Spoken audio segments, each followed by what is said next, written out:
are now going to have our past president, Mr. Andy Minor, come up and introduce today's speakers.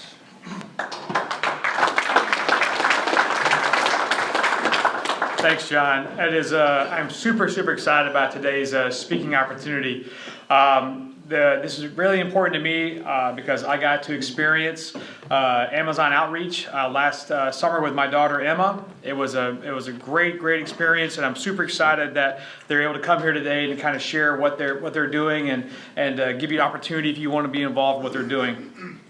Just to give you a little background, Amazon Outreach is in Dallas. They're a 501c3 mission that mobilizes short-term mission trips to assist Brazilian churches in making disciples and to share the love of Jesus in the Amazon River Basin. There are 30,000 villages living deep within the material and spiritual poverty in the Amazon basin, and they call themselves the forgotten people. But over the last 26 years, Amazon Outreach has been able to heal the sick and bring sight to the blind and water for the thirsty, and most importantly, the gospel of Jesus Christ to the lost. The message of Amazon Outreach is you're not forgotten, and God has sent us from halfway around the world to prove it. Today will be Brenda Holmes. She'll be with us today. Brenda did not consider herself the type of person to go through the Amazon, but God had other plans. She had been serving on the Amazon staff as Director of Church Relations for the past 20 years. She's also recently completed her 57th Amazon mission trip. She loves seeing the children, and she loves seeing the members go who also return transformed. Steve Trammell will also be speaking with us today. He has been serving as Executive Director for Amazon Outreach for the past 9 years. The previous 2 decades, he served as a senior pastor and thought short-term missions were as a skeptic. He reluctantly went on his first Amazon Outreach trip, and God crushed his short-term mission skepticism, and he repented and started mobilizing his church to the Amazon. 2 years later, he became the leader of Amazon Outreach, and he feels he's the last person who deserves to lead a short-term mission organization, but he's so thankful that God allows him to do it. Please welcome Steve and Brenda Holmes.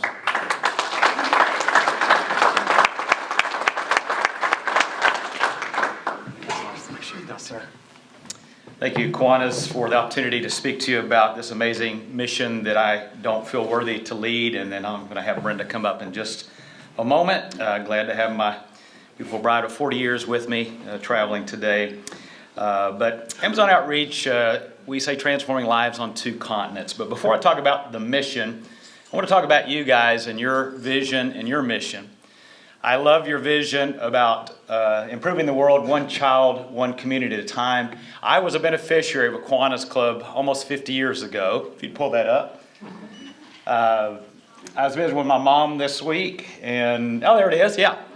I visit my mother every week. I said, hey, Mom, you have any, I'm speaking of the Kiwanis clubs, do you have anything from back when I boxed? And sure enough, Tyler newspaper, there I'm in the sports section, knocking a kid in the face. Now, the beauty of this is, if you go back, this was like the 7th grade, the 6th grade, 5th grade. I got beat up twice by friends. Afterwards we were fine. Typical boy stuff.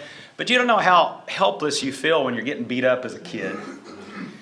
And I can say after Tyler Kiwanis, I never got beat up again. And I'm also proud to say after 30 years of ministry, I've never had to use those skills in ministry. Been a few business meetings, I was ready. But so I do appreciate you improved my life as your organization has. So I appreciate the work you do, your emphasis on children. And we also are improving the world one child, one community at a time. And I'm going to ask Brenda, I'm the executive director, she's the director of church relations. So Brenda will come up and share. I've asked her out of her 57 trips to just share our heart that matches your heart about improving villages one child at a time. So Brenda. I have to make this go down a little bit. I think it'll change. Oh well, I'll stand on my tippy toes. So I'm really excited to tell you just one of the many amazing experiences I've had on the Amazon. And it really caught me by surprise. I love to plan things, but when God surprises you with something sweet, it's amazing. And we went into this village to do a water well in memory of my mom, who had just passed away. And we got off the boat and started meeting all the people, and all of a sudden this lady comes running towards me, just very intense. And so my translator started telling me what her situation was. Her little boy, he was 4 or 5, was about to die. And they had been told this village was very remote, so there were no doctors or, hospitals or medicine around. So she was told, he just has about another month probably. And he looked really emaciated. And so she said, but I saw your boat coming and I knew what that meant. I have hope because I just found out you're putting a water well here. And so we dedicated the water well, we prayed with her and over the little boy, and we came back the next year. And I was really nervous to see him. I hope that little boy is okay. I hope he's still alive. And before I could even get off the boat, I heard my name. She was running towards the boat, calling my name, and she gave me the biggest bear hug, and she goes, look at my boy. He's great. He's active. He's healed. And I said, well, where is he? And she said, right there. And the picture that you see of him on a white horse, I thought he might be her other son. He favored the little boy I saw the year before, but he was so much bigger, strong, healthy, smiling, and that's just one little example of the thousands that happen on the Amazon. Thank you.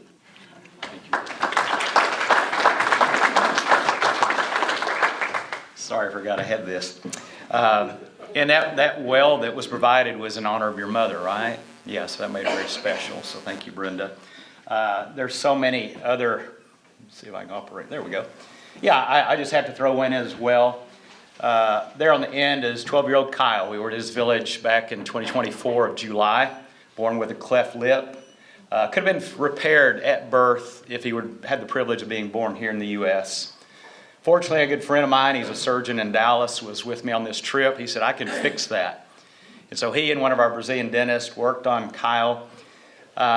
He goes with me every year, brings his grandkids. When I need a doctor on a trip, he's always good to go with me. He loves serving on the Amazon. And so he was back with me in July of this last year. And this never happens that we're in the same village. And all of a sudden, it wasn't until we got into the village, I realized we were in Kyle's village, the little 12-year-old boy in the inn. And I started pulling my picture up and I said, where's Kyle? Where's Kyle? And I found, look at that beautiful smile. Look at that improved life as his life. He's removed the stigma of a cleft lip that he had for the first 12. And then the reunion of Dr. Jim and Kyle. And Jim looks like he's pretty disgruntled there at the end, but it's because he's trying not to cry.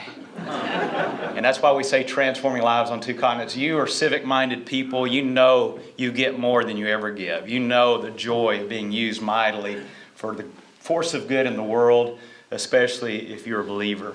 So transforming lives on 2 continents is what we do. This is our mission, though. This is where we veer from Kiwanis and our specific mission. We mobilize short-term mission teams. We've taken over 9,000 people, brought almost everybody back. Everybody at this table's been, I don't know, that poor, oh, that's my seat. No, everybody here has gone and come back. So, that's one of the people wonder, what's going to get me in the Amazon. But we do it to assist the Brazilian church in making disciples. So that's why it's safe. They go before us. They prepare the villages. I've literally been in villages where they have welcome American team. And they're so appreciative. They call themselves forgotten. And we tell them they're not. And it's a beautiful thing. And we do it by sharing the love of Jesus. So I'm going to skip this video. If you'd be interested in more, I've got a sign-up sheet. I'd be glad to send you the question of what would I do. It's called A Typical Day on the Amazon. But I think my time's better spent talking a little bit more about what we're doing and some of the big things we've got ahead. So if that would be of interest with you, please sign that. It's right in the middle of that table before you leave. We'd love to get your information. We can send, in fact, we'll send to everybody that sends that. It's called A Typical Day on the Amazon, where you find out all the many ways that you can make a difference. But sharing the love of Jesus, we look for doctors, dentists, pharmacists, nurses. We look for people that love to pour into serving men, that love to serve women, students, and especially children. They don't have a lot to do in the villages, so they have a lot of babies. And there's going to be more children than any other demographic in every village. So if you love kids, Our vacation Bible schools are one of the biggest things we do. We also, basically, we do what Jesus did. In his ministry, he healed people, he touched lepers, he played with children, and he preached the kingdom. And so that's why we look for medical, dental. That's why we look for people to paint fingernails and braid hair, pampering these ladies who feel forgotten. And it's this beautiful bridge that the kingdom is preached, that you're not forgotten. He loves you. He sent his son. And here's an opportunity to have a personal relationship. So it's a beautiful mission and opportunity. That's a great video. I'm not going to show you just because I feel like that's a teaser. Now you're going to want me to send that to you. But it's an awesome walkthrough in a village, what ministry looks like. Oh, and by the way, one other great ministry, because some of you are thinking, I have no skills. I'm not a doctor. What would I do? Well, the gift of readers. You can literally give the gift of sight in the name of Jesus and a Bible. They haven't seen it in a decade. They don't have access to simple little tools like this. You can change their life by the gift of a pair of readers, and anyone in this room could do that. You get to go one-on-one. You really get to go deeper, really love on them. And depending on where you're at spiritually, you can lead them to Christ. It's a great ministry opportunity. But who is it that we serve? They call themselves the forgotten people. We don't call them that. They call themselves that. They live in deep spiritual, material poverty. They have a spiritism, a little voodoo, a little Christianity. They are ripe to hear about the grace found in Jesus Christ. They welcome, and like here, they're going to welcome you into their homes. In fact, this picture here was taken, a member of Pastor Philip, First Baptist Palmetto's here, one of his members donated a well for that village, and it was just one of the most beautiful villages, not aesthetically, but I'm talking about, they said, we are too poor, we're too small. We never dreamed that we could get a well. We thought it was a dream when you got here, and it was just so humbling to be part of the need, and there's an amazing story behind it. But here's some of the pictures. They basically live off the land. They do have a lot of government assistance in some of the villages. They're in the middle, it's kind of cut off, but it's interesting when you define poverty here in the West, we would define it as a lack of material goods, lack of money, lack of food, lack of water. But whenever the world's poor are surveyed to define poverty, they do it in psychological terms. They would say depression, hopelessness, despair, oppression. And so when our boats arrive, yes, we're meeting the physical needs, but it's the hope that we bring. The names of our boat, the first one is Beautiful Hope, the second one is Love and Hope. And the names of our boats is what we're bringing to the villages, to the forgotten people. This last picture, as we were pulling away, the doctor said, they had a high infant mortality rate because they didn't have clean water. I'm proud to say, because of a church in Hot Springs, Arkansas, they now have fresh, clean drinking water in the name of Jesus. This one is worth showing. I'm going to give up 3 minutes because we talk about serving children.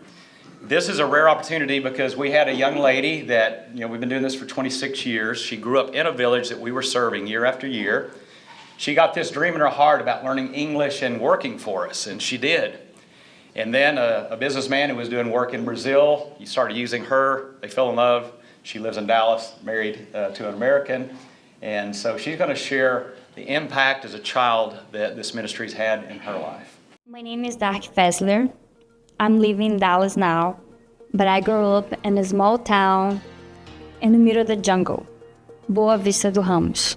First met Jesus on a VBS. Americans came to my town, and all the kids gathered in the community center, and they played with us.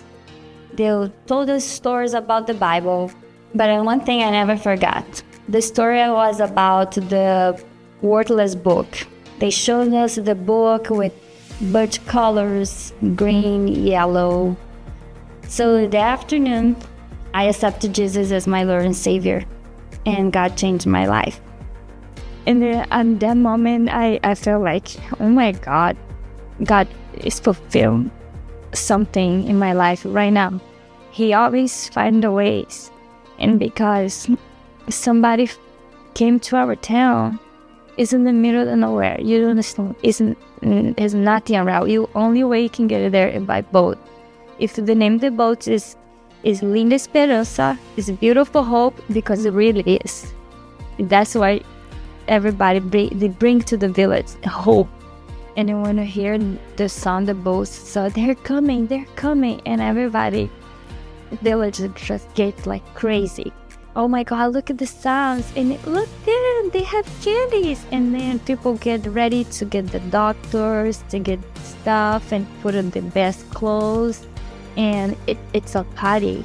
It's a party because nobody goes there.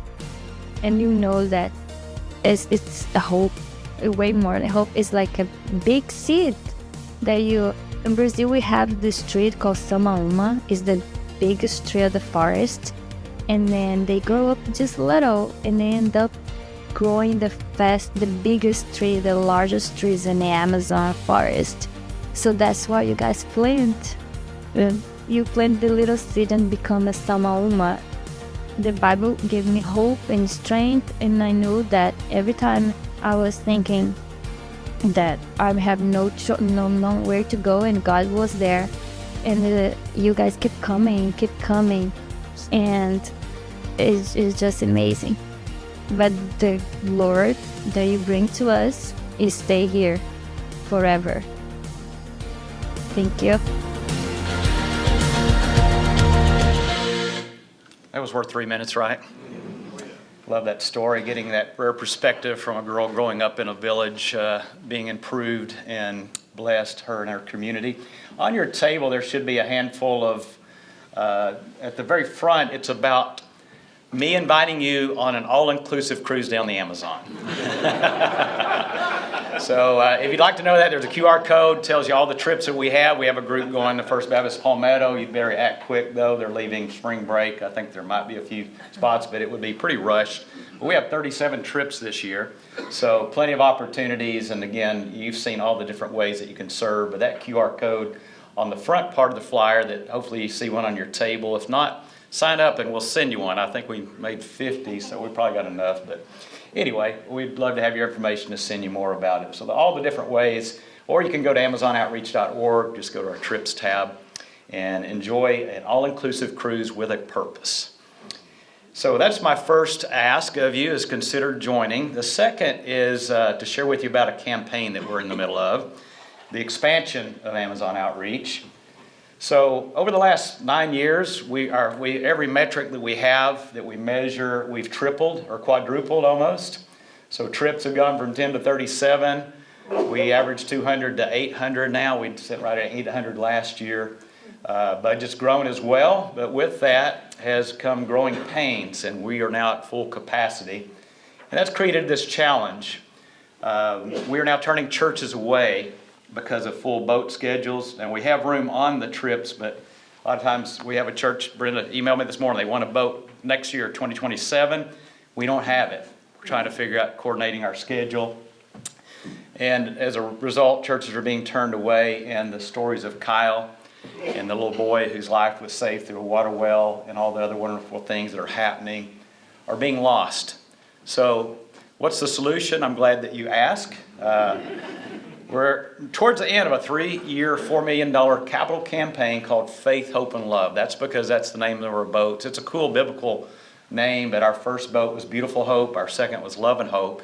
We didn't have to have a committee. For you Baptists, you can appreciate this. No committee decided the name of the third boat. We knew that Faith and Hope would be our next boat. And so we have 3 objectives: to build a boat, a base. So with this expanded structure, we need a bigger infrastructure. We've been operating from a floating barge for the first 25 years, and the Lord's blessed us. I'll show you a picture of the base that we've already accomplished. And then a budget, so a little over $500,000 a year, so a 3-year budget. So that was our boat base and budget. That's for my preaching days, the 3 B's, easy to remember what we're doing.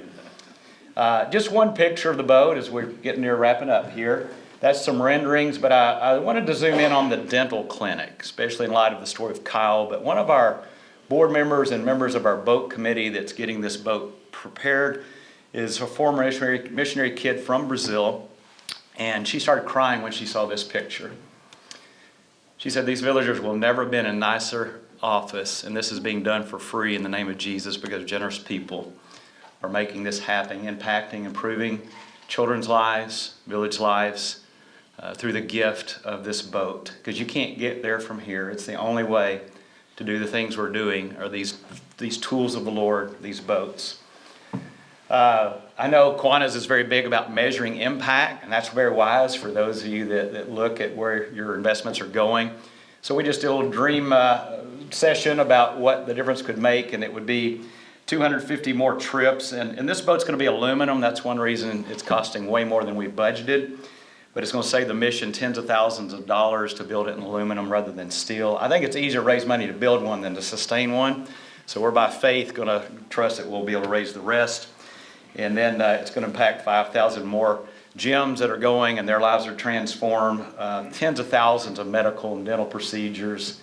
We suspect about 200 more wells. We say wells beget wells. We just don't even fundraise for wells because people go. I think we've had 3 wells come in this week. Several Palmetto people. Anyway, bottom line is about 10,000 more people are going to be impacted by this boat when we get it on the water. So how are we doing so far? Well, we're near the end of our 3-year campaign. We've raised $3.5 million of our $4 million goal. That mission base, that picture there you see, you can kind of see an outline. This is a $1 million property we got for $300,000. We paid cash for it because of the campaign. We now have teams staged there, teams sleep there before they go back to their overnight flight back home. It's a beautiful property on the water, on the Amazon, and it's been an amazing blessing. So there's our mission base. Our goal was over the next 3 years, 2,000 people. We barely exceeded that. And then, let's see, we anticipate, we got 3 bids going to Brazil shipbuilders in the next few weeks to get the actual number to build the boat. And so then, once we know what that is, we'll readjust our campaign. But right now, we're just looking for finishers to help us know what we need to do, and that's the remaining 500,000. So, let's see. So globally, we're improving the world, one child, one community time. Our heart is the same as yours. We're just doing it on the Amazon. And so here's the ways to get involved with Amazon Outreach. If anything's resonated with you, again, join our all-inclusive cruises, 37 options this year. Just go to our website, scan that flyer that you've got that talks about trips. Also, opportunity to connect with your churches. Now, we are evangelical, conservative Christian church. So if some churches might not quite align with that, but you as an individual could go. It's an opportunity for anyone to go serve if you have a heart, even if it doesn't align exactly with your belief system. As long as you would agree that, hey, I have no problem believing that the gospel and preaching the gospel, because that's our ultimate aim, is the hope of Jesus Christ. And with that, following Jesus' model, we get to do humanitarian work.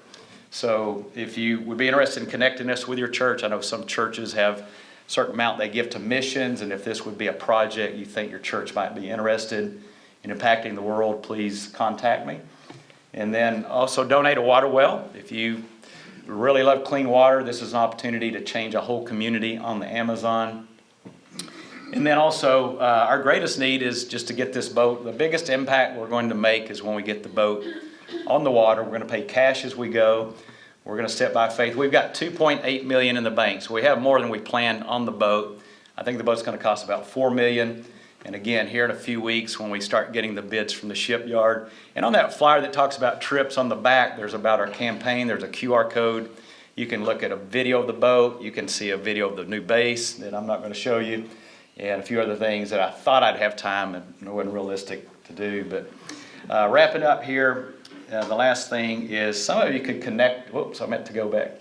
Oh, well, I'll just have to tell you. Now I can get it there. Yeah. Okay. Connect us, maybe, I know probably a lot of you are so civic-minded, you're on boards and you have connections. And what I know, I've learned over 9 years of fundraising, is that foundations don't like to fund just one organization. They don't want to create dependence. And therefore, what I've found, most will vet 9 to 11 different ministries. So if you're on a board, it wouldn't be a conflict of interest for maybe a connection you have to a foundation or a donor, and this would be something you think might resonate. I would never want to conflict with what you're doing, never ask you to do that.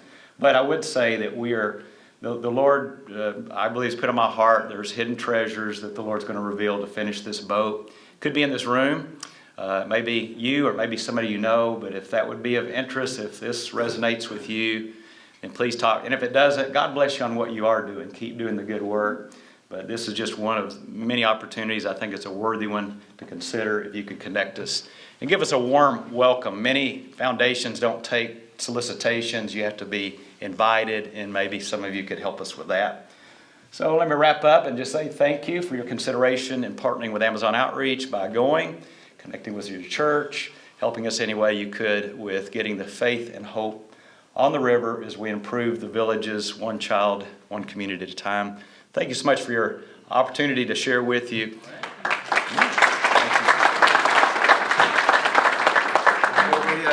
Oh, don't go yet? Okay. Don't go yet.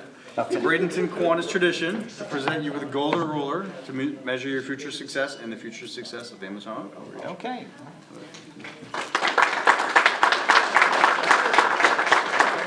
Thank you so much, Steve. That was very interesting. Thank you for the opportunity and for being here today. That was great. All right, recap on the announcements. Board meeting here tomorrow, Tiger Bay on Thursday, if anyone's interested in hearing from Superintendent Breslin.